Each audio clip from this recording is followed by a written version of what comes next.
Olá, muito boa tarde, sejam bem-vindos a mais um concerto Antena 2, este especial porque estamos na casa da Antena 2, na RTP, aqui na Marechal Gomes da Costa.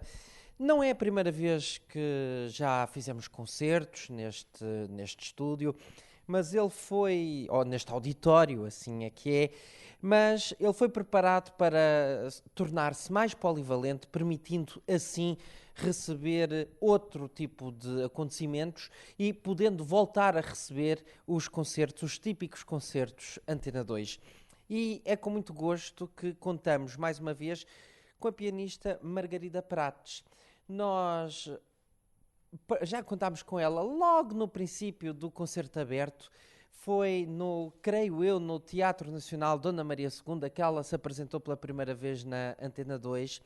Já se apresentou na Fundação Portuguesa das Comunicações. Vale a pena falarmos de todos estes passos, porque têm sido os passos que têm acolhido também os concertos Antena 2 e que desde 2006 são parceiros da Antena 2 nesta iniciativa de levar a todo o país aquilo que são os muitos músicos que existem um pouco por todo o lado e que nós não ouvimos falar tanto deles, mas que vale a pena, como vão poder perceber, e é o caso da Margarida Prates. E ela leva-nos por um repertório absolutamente fascinante.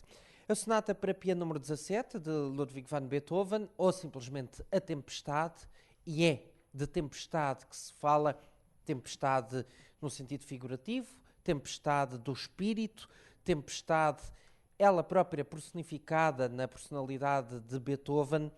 Vamos ter os Jogos de Água na Vila d'Este, dos anos de peregrinação de Franz Liszt, aquela necessidade de Liszt de procurar no recolhimento, nos arredores de Roma, sobretudo de paz interior, uma reconciliação com a Igreja essa que negou, nomeadamente, o divórcio à mulher por quem ele estava apaixonado, impedindo assim o casamento de Liszt com essa mulher. Mas vamos ouvir também António Fragoso, de quem Margarida Prates já vem sendo uma embaixadora, podemos dizer assim, e também Frédéric Chopin. Mas nada melhor do que aplaudirmos aqui a Margarida Prates. Bem-vinda, Margarida. Começamos por Beethoven. A Tempestade, porquê? A tempestade, como tu disseste, tempestade emocional, tempestade meteorológica também, não é? Tempestade, Beethoven, quando escreveu esta sonata, baseou-se na Tempestade de Shakespeare. E apesar de ser uma obra que já estava escrita há muitos anos, na verdade é uma obra tão absurda, com um enredo tão tempestuoso, que fazia mesmo o estilo do homem romântico. E eu acho que Beethoven se apaixonou primeiro pelo romance e depois então musicou essa tempestade, que a meu ver é muito mais do que relâmpagos e trovões. Ou então são relâmpagos interiores.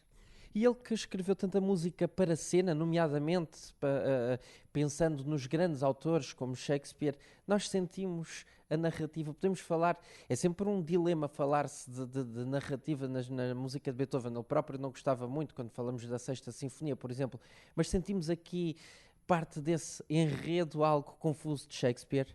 Um programa, dizes tu, um programa por trás da obra. É assim, realmente não sei se há um programa. Eu acho que há um programa emocional, porque a sonata é muito tempestuosa. A sonata começa com um arpejo muito tranquilo, muito mesmo, muito tranquilo, e depois, de repente, do nada, torna-se tempestuosa, torna-se virtuosa. A dada altura, no primeiro andamento, esse virtuosismo acalma e volta de novo o arpejo inicial e a obra para. Beethoven escreve um recitativo, portanto, daí possamos talvez fazer uma ligação à música de cena. Quando na ópera existe o recitativo, a música para, não é? O enredo desenvolve-se. E também se ouve um recitativo aqui, é o momento em que a música para. E depois volta a tempestade do primeiro andamento. Como perceberam, a Margarida Prates não só vai se revelar uma excelente pianista, como ainda por cima explica estas coisas melhor que ninguém. Obrigado, Margarida. Obrigada. Vamos então a esta tempestade, curiosamente no ano em que se assinalam os 450 anos de William Shakespeare.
A tempestade de Beethoven foi tempestade que sentiu Foi tempestade, uma grande tempestade.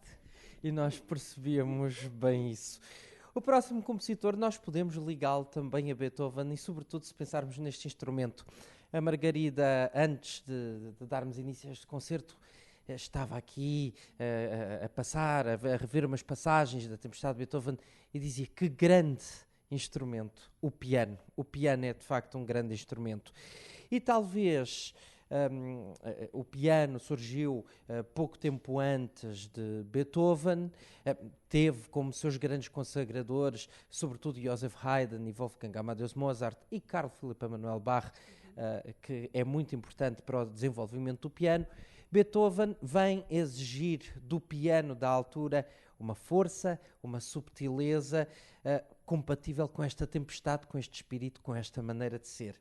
Franz Liszt é o que se segue nesta exigência do piano, do instrumento, porque numa primeira fase, enquanto jovem, ouve Paganini, gosta do que ouve no violino, quer que o piano responda da mesma maneira.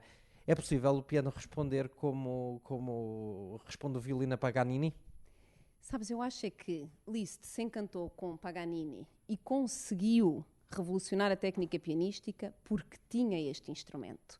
Não te esqueças que Mozart não tinha, Beethoven tão pouco. Beethoven tinha o início disto, tinha o piano forte, que já fazia pianos e fortes.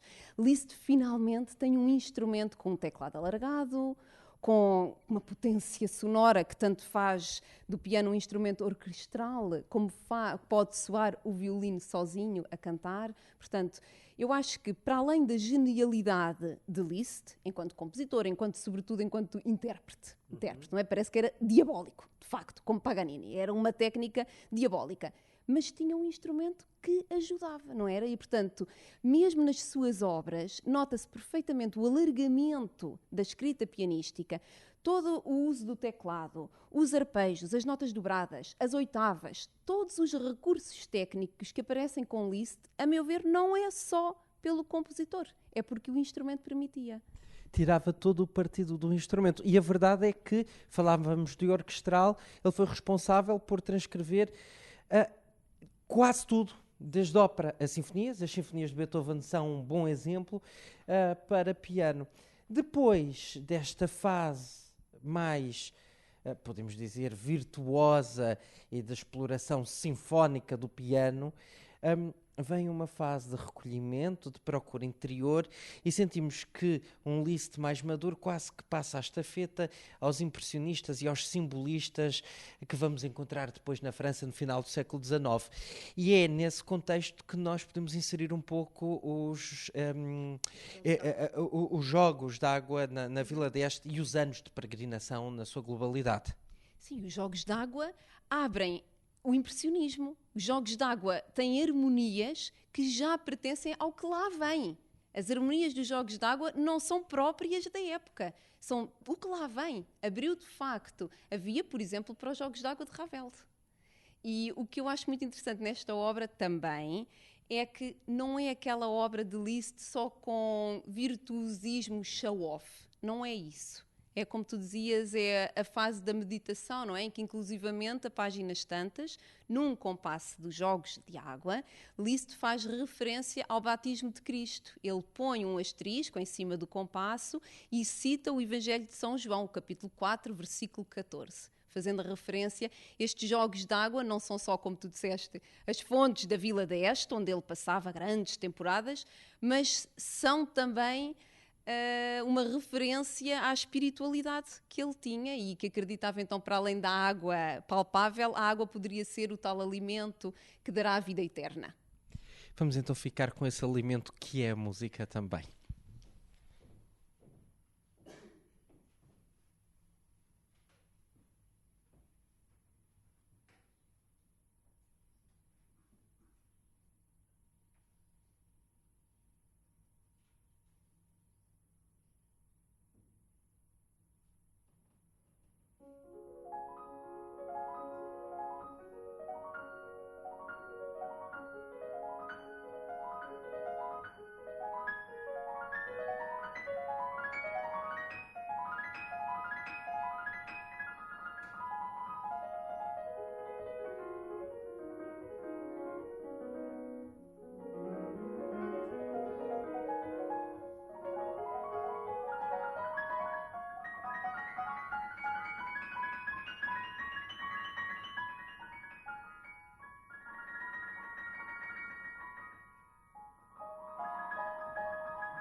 E é com estes jogos de água na Vila d'Este do terceiro ano, ou terceiro caderno dos anos de peregrinação de Liszt, precisamente aquilo que se passa em Itália, que nós marcamos encontro para daqui a uns 5 ou 6 minutos com Margarida Prates, após um breve intervalo.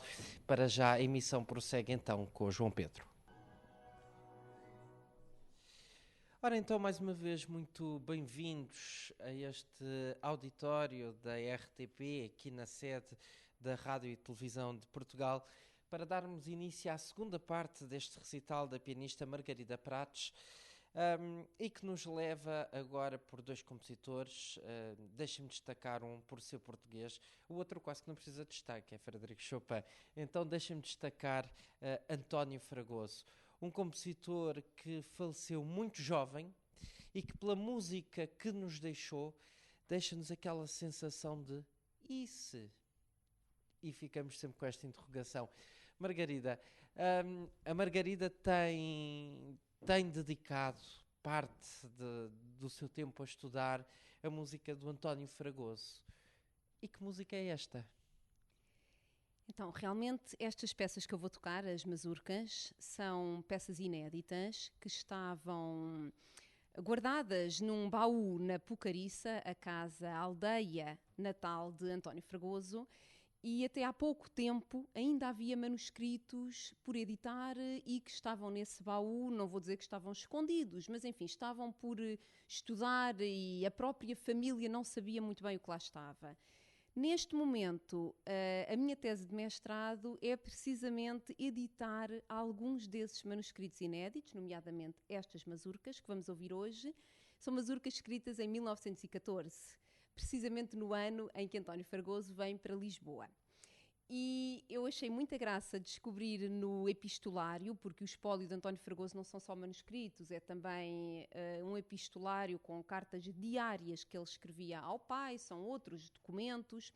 E nessas cartas, nesse epistolário, páginas tantas, descubro uma carta de 1914 em que ele diz ao pai: já mostrei as minhas composições ao professor Marques Garan e ele não gostou nada. Diz que tem demasiado Chopin. E, de facto, uma pessoa ouve estas mazurcas e parece que está a ouvir Chopin. Portanto, é claro que ele foi compor ao estilo de Chopin. Era o repertório que ele conhecia. Era a música que ele tocava, a música que ele gostava. Portanto, que outra via de aprendizagem senão a imitação? Antes de mais, não é? Para qualquer criador. Portanto, estas mazurcas eu acho muito interessantes porque não precisam de explicação. São Chopin. E nem de propósito, a própria mazurca, nós mal ouvimos falar em mazurca, lembramos-nos logo de Frédéric Chopin. Por esse motivo, nesta segunda parte, seguimos com a fantasia em Fá menor de Frédéric Chopin. Esta obra deste compositor que é, ao mesmo tempo, revolucionário, não só na música, como na sua própria vida. Ele saiu da Polónia por via da Revolução, precisamente, mas esteve sempre ligado à sua Polónia, e isso é mais que evidente na música. E esta fantasia que foi escolhida pela Margarida, que Chopin é que nos revela? Então, eu acho que revela precisamente esse Chopin amargurado que deixou a Polónia. A peça começa com uma marcha.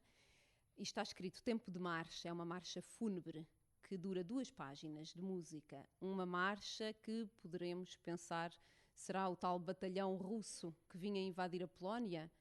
Depois dessa marcha, Chopin começa a enrolar, parece que está de mau humor, está a ruminar, até que finalmente explode numa sucessão de temas a Chopin, super líricos, cantábil, temas muito virtuosos.